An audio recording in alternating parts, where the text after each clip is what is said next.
Saudara, teka-teki penyebab kematian diplomat muda Kemlu yang tewas dengan wajah terlakban masih belum dipecahkan polisi. Dalam proses penyelidikannya, polisi membuka peluang untuk melakukan ekshumasi atau membongkar makam untuk memeriksa jasad yang telah dikubur.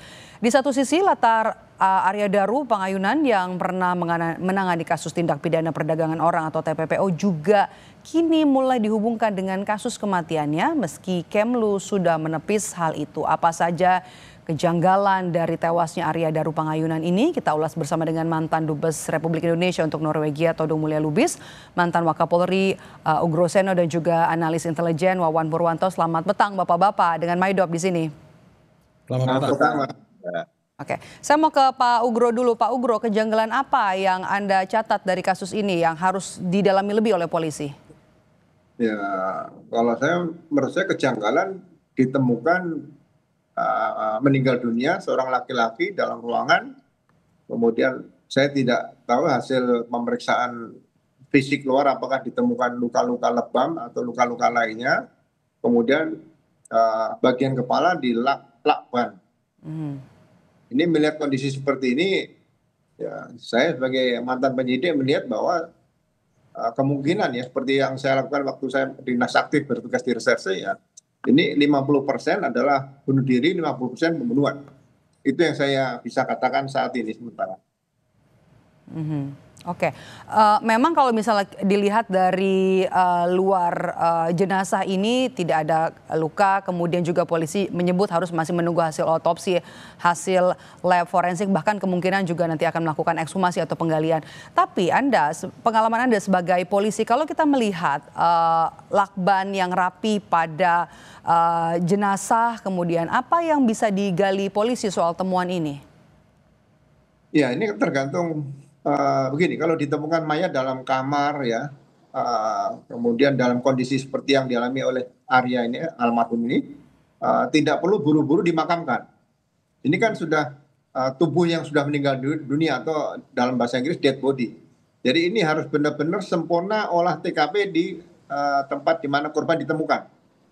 Jadi jangan sampai nanti ada otopsi ulang hanya karena kekurangan di sini. Makanya saya katakan pemeriksaan luar di luar tubuh korban di TKP itu harus benar tuntas, dan di sekeliling tempat korban ditemukan itu juga harus tuntas, pemeriksaan sidik jari dan sebagainya, atau ditemukan ada cairan-cairan di spray dan sebagainya di situ yang benar-benar membutuhkan ketelitian dan ekstra hati-hati dari para ahli-ahli forensik yang dari Polri yang bertugas saat itu di TKP. Oke, saya mau ke Pak Wawan. Pak Wawan, kondisi jenazah di lakban sangat rapih. Kemudian pesan yang mau disampaikan atau Anda bisa melihat hal yang lain? Anda melihat ini murni kejahatan? Ya, kalau di situasinya kan tidak ada yang rusak. Barang-barang juga tidak ada yang hilang. Kemudian tidak ada bekas penganiayaan. Tapi dia punya riwayat penyakit GERD dan kolesterol sehingga minum obat. Kemudian kalau melihat dari itu di sekitarnya kan memang ada obat. Lantas dengan di lakbannya ini yang masih menjadi tanda tanya karena tidak ada orang yang dari luar, artinya tidak ada orang luar masuk, kemudian tidak ada kerusakan di situ, maka ini kan dia sendiri. Kemudian sebelumnya dia komunikasi dengan istrinya selama kurang lebih 3 jam. Kemudian istrinya kan dari luar kota. Dari pembicaraan ini yang kemudian mereka istirahat, dan sebelum istirahat kan sempat keluar membawa tas kresek hitam, kemudian balik tanpa membawa tas kresek itu. Sesudahnya kan tidak diketahui, dan baru paginya istrinya berusaha menghubungi, ternyata tidak ada jawaban, kemudian minta bantuan orang-orang sekitar untuk membukanya. Dan melihat ini kita tidak menafikan mungkin ada faktor X yang terjadi, apakah itu komplikasi obat atau ada sebab-sebab lain yang perlu diungkap nanti setelah dari forensik ini yang melakukan penyelidikan. Sebab kewenangan dari pihak Polri yang menyampaikan itu. Tapi kalau terlepas dari ini semua kan kita bisa saja mengkaitkan dengan berbagai teori ya. Dari penugasan yang ada, apakah itu berkait langsung dengan pengamanan diri, karena seorang diplomat itu tidak lepas dari tugas lead PAM pengamanan dan tugas-tugas penggalangan dari dia tentu juga melakukan penyelidikan dan tugas-tugas khusus yang ditimpakan terutama misalnya terkait TPPO ataupun tugas lain karena masih sangat aktif di lapangan. Biasalah diplomat muda tentu masih banyak. Kita sudah dapat poinnya Pak Wawan. Saya mau ke Pak Todung. Pak Todung, Anda melihat sosok diplomat yang kemudian menangani kasus TPPO memang kerap jadi incaran sindikat? Pengalaman saya sebagai duta besar di Norwegia dan Islandia memang sangat sedikit. Tapi kita pernah menangani ya kasus-kasus di mana misalnya anak buah kapal punya persoalan hukum, ya ketika zaman COVID misalnya tidak bisa pulang, tidak bisa mendapat upah, mendapat gaji selayaknya. Kita juga pernah menangani kasus kriminal di mana seseorang ya diduga ya melakukan tindak pidana pembunuhan. Ya, walaupun alasannya bela diri, tapi juga ada kasus narkotika misalnya. Nah ini kasus-kasus semacam ini selalu kita hadapi walaupun tidak banyak dan pasti ada kekhawatiran. Kekhawatirannya adalah kalau menangani kasus yang ada kaitannya misalnya dengan tindak pidana narkotika atau tindak pidana pencucian uang atau tindak pidana perdagangan orang, ya pastilah ya kekhawatiran itu ada. Karena di belakang itu selalu ada sindikasi. Tapi sekali lagi saya tidak ingin berspekulasi. Ini kan pekerjaan diplomat yang memang dikerjakan karena perintah jabatan. Dan dia mesti melakukan itu. Tapi kehati-hatian itu penting. Nah, dalam kasus Arya Daru, kita memang tidak bisa berspekulasi karena fakta-fakta yang ditampilkan di media itu tidak konklusif dan penuh dengan tanda tanya. Kenapa seseorang di kamar sendiri itu kepalanya dilakban? Dalam keadaan dia sudah meninggal. Apakah dia melakukan itu dengan sadar dan itu karena dia bersifat perfeksionis seperti yang dikatakan tadi? Saya sendiri masih meragukan itu. Ini kan dikatakan juga tidak ada tanda luka, ya, tidak ada yang hilang barang-barangnya. Tapi kan kejahatan itu bisa sangat canggih. Nah banyak yang harus dilakukan investigasi, digital, ya, forensik, autopsi dan sebagainya sudah dilakukan. Kemudian juga mungkin ada penelitian terhadap pembicaraan komunikasi telepon dan sebagainya. Dan kita tidak tahu latar belakangnya apa. Ini banyak hal yang sangat misterius. Nah saya ingin mengatakan di sini bahwa tidak ada kejahatan yang sempurna. Pasti ada titik bolong. Nah di mana titik bolongnya? Di mana kelemahannya? Nah inilah yang mesti dilakukan oleh pihak kepolisian dengan sangat hati-hati dan sangat ya jeli menangkap sekecil apapun clue yang bisa dia dapat. Oke, bagaimana kemudian profil dari seorang almarhum Arya Daru sebelum meninggal yang mungkin juga sudah Pak Todung dapatkan dari rekan-rekan di kedutaan. Tapi nanti jangan dijawab dulu Pak Todung, Bapak-bapak, nanti kita akan lanjut usai jeda di Kompas Petang.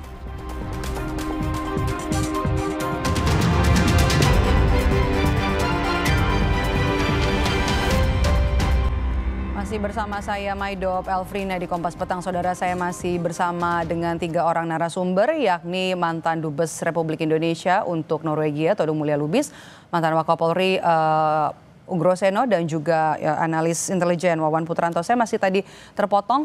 Kita lanjutkan pertanyaan tadi Pak Todung. Pak Todung, apa saja profil yang Anda lihat dari seorang almarhum Arya Daru, mungkin yang Anda dapat informasi dari teman-teman di kedutaan? Wah, sulit ya.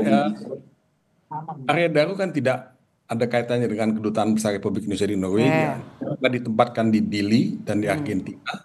Kemudian juga dia di Kemlu di Jakarta. Tapi kalau berita-berita di media mengatakan dia akan pindah ke Finlandia dalam waktu.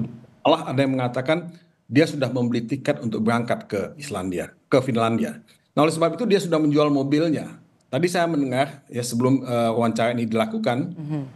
Dengan penjaga toko yang mengatakan dia kebiasaannya mencuci mobilnya. Ya dia tidak mencuci mobilnya lagi karena mobilnya sudah dijual. Dia sudah bersiap untuk berangkat ke Finlandia. untuk posting yang baru. Tetapi buat saya kembali kepada kasusnya, kasus ini memang sangat kompleks ya, sangat misterius. Dan kita perlu sangat hati-hati dan sangat cermat karena banyak yang menjadi korban kalau kita membuat pemberitaan yang salah. Saya selalu khawatir dengan pemberitaan yang misleading ya, karena itu akan mengacaukan investigasi ya, akan membuat banyak yang depresi ya karena itu. Karena itu saya lebih tidak ingin berspekulasi menyerahkan ini kepada pihak kepolisian. Semoga pihak kepolisian bisa mengungkap kasus ini dengan tuntas, dengan terang, dengan jelas. Karena banyak pertanyaan ya yang harus ditanyakan. Kalau itu bunuh diri apa? Kalau itu pembunuhan, nah itu apa? Dan bagaimana? Nah di sini pertanyaannya cukup banyak dan saya tahu kita tidak punya banyak waktu untuk membahas hal ini. Oke. Pak Ugro, Kapolda kan sudah menyebut ya, Kapolda Metro Jaya sudah bilang kalau dalam seminggu kesimpulan soal kasus ini akan selesai. Itu waktu yang wajarkah untuk menyelesaikan kasus ini? Karena juga tadi kan Pak Todung juga bilang ini seperti kasus yang kompleks. Terus kalau kita lihat juga TKP sangat rapi, kemudian banyak fakta-fakta yang juga mungkin masih bisa dirangkai. Cukup bisa selesai terungkap penyebab kematiannya dalam 1 minggu? Ya, kalau target waktu kasus belum terungkap menurut saya impossible ya. Impossible. Tapi kalau target terungkap kemudian bicara waktu itu possible. Jadi saya pernah mengungkap kasus 3 kali 24 jam terungkap. Saya pernah mengungkap kasus 2 kali 24 jam terungkap. Ungkap kasus 41 hari juga terungkap. Tapi ada juga yang 1 tahun nggak terungkap. Jadi menurut saya ya itu semua waktu jangan ditentukan dulu karena pembuktian itu kan kembali ke pasal 184 KUHP. Di sini dengan ditemukannya seorang manusia yang meninggal dalam ruangan di Lakban, ya kan, keterangan saksi pasti susah didapat nih karena tidak ada yang melihat, mendengar, mengalami. Ya kan, yang kedua ahli sangat diperlukan di sini karena forensik itu diperlukan. Kemudian IT juga diperlukan. Yang ketiga surat, kemungkinan bisa ditemukan surat-surat selama ini ada nggak di kantornya yang bisa ditemukan berkaitan dengan kehidupan pribadi, kehidupan dinas yang bersangkutan. Nah, petunjuk di sini yang nomor 4 ini sangat diperlukan karena mungkin dari masyarakat bisa, dari lingkungan kerjanya bisa, dari keluarganya bisa, mungkin dari kawan-kawan yang dekat juga bisa. Sehingga ini membutuhkan tim yang lengkap walaupun yang kasusnya ini hanya ditemukan seorang manusia yang meninggal dalam ruangan dalam keadaan di Lakban. Tapi justru ini sangat rumit untuk mengumpulkan alat bukti tadi supaya benar-benar bisa dibuktikan, diungkapkan kira-kira motif apa yang terjadi dan modus operandinya seperti apa yang terjadi. Jadi tidak bisa, sekali lagi tidak bisa dikatakan 1 minggu terungkap. Butuh waktu yang cukup lama menurut saya. Oke. Kalau kita lihat secara timeline, bagaimana kemudian membaca ada kemudian rekaman CCTV yang baru, ada orang yang kemudian terlihat mondar-mandir sebelum kejadian, sebelum kematian begitu ya, dan kemudian juga ada timeline keluarga, komunikasi dengan keluarga, komunikasi dengan istri, bagaimana kemudian merangkai hal ini, kemudian fakta-fakta yang didapat oleh polisi, rekaman CCTV, kemudian juga keterangan dari istri atau keluarga, dan dengan untuk bisa mengungkap penyebab kematian.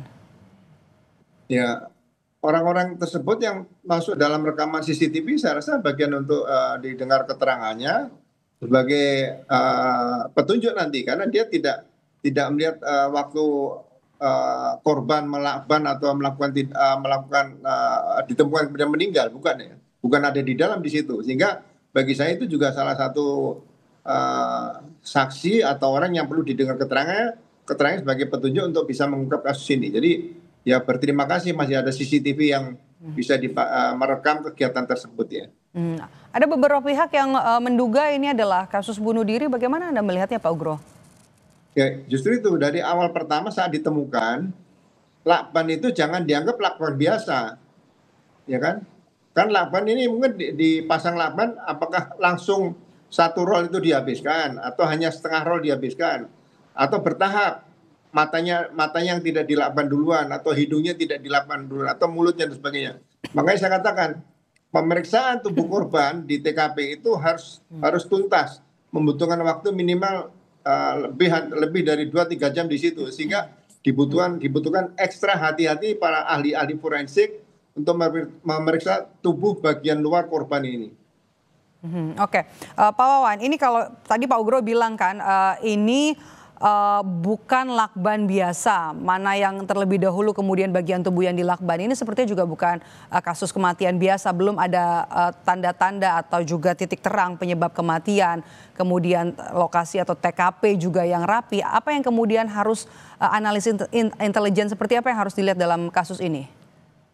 Ya, ini tidak lepas dari sidik jari kan di situ.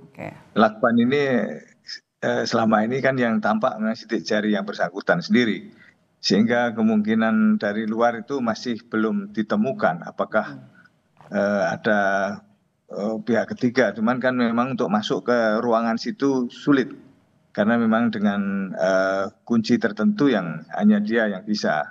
Nah, inilah yang tadi kalau Pak Ugro menyatakan apakah dimungkinkan ini bunuh diri, tapi kita nanti akan lihat lebih lanjut. Kemudian juga ada beberapa pihak yang menyatakan ada fantasi-fantasi tertentu dengan lakban itu. Nah, ini yang perlu juga pembuktian. Kita ingin buka juga laptopnya, komunikasi terakhir dengan sejumlah pihak. Kemudian apa isi yang selama ini dikomunikasikan, kemudian apa yang dibuka di media-media sosial ataupun apakah ini terkait dengan penugasan dan sebagainya, kita akan masih terus mendalami. Oleh karenanya nantinya akan kita juga merangkai sebab bagaimanapun juga pengamanan di dalam penugasan itu tidak hanya pengamanan tugas tapi pengamanan person. Jadi pengamanan personel termasuk juga soal pengamanan ya setelah kembali ke Indonesia setelah tugas, bagaimana Pak Todung? Anda melihat sosok diplomat yang kemudian menangani kasus TPPO, kasus-kasus sensitif, memang kemudian jadi incaran sindikatkah, dan bagaimana juga pengawasan diplomat-diplomat yang sudah menyelesaikan tugas ketika kembali ke Indonesia, pengawasannya seperti apa? Saya kira di Kemlu sendiri ada SOP mengenai hal ini. Dan itu saya kasih mereka yang kembali dengan dari tempat-tempat yang rawan seperti itu pasti ada pengamanan yang walaupun ya kita tidak bisa mengasumsikan ya pengamanan itu semuanya efektif, tapi saya yakin itu sudah ada SOP-nya di sana. Nah, saya hanya ingin menambahkan apa yang dikatakan Pak Ugro tadi sebetulnya. Karena ini kan pertanyaannya banyak. Kita mesti lihat jejak digitalnya dia, walaupun tidak mudah. Komunikasi dia dengan siapa saja, pembicaraan WhatsApp dia dengan siapa saja, kemudian pembicaraan telepon dia dengan siapa saja, dan lingkungan kerjanya dia. Nah, ini kan satu hal yang mungkin bisa memberikan clue apa sebetulnya di belakang semuanya ini. Apakah itu mengarahkan kesimpulan ya kita kepada bunuh diri, apakah itu ada sesuatu yang lain di luar itu. Nah, ini pertanyaan sangat menarik dan saya sendiri nggak bisa menjawab, dan saya tidak ingin berspekulasi karena saya ingin kasus ini dijadikan sebagai satu case study yang benar-benar bisa jadikan pelajaran buat semua. Karena buat diplomat yang akan bertugas di luar negeri, kasus ini menjadi rujukan. Jangan mereka tidak berani melakukan pekerjaan mereka. Jangan mereka takut melakukan pekerjaan mereka. Karena itu kan risiko buat pekerjaan. Tapi kan kalau misalnya mereka tidak mendapat gambaran yang jelas bagaimana kasus ini ditangani dan apa di belakang ini, nah ini juga akan menjadi satu presiden yang buruk buat mereka-mereka anak muda yang ingin bekerja di Kemlu nantinya. Nah, ini buat saya sangat penting.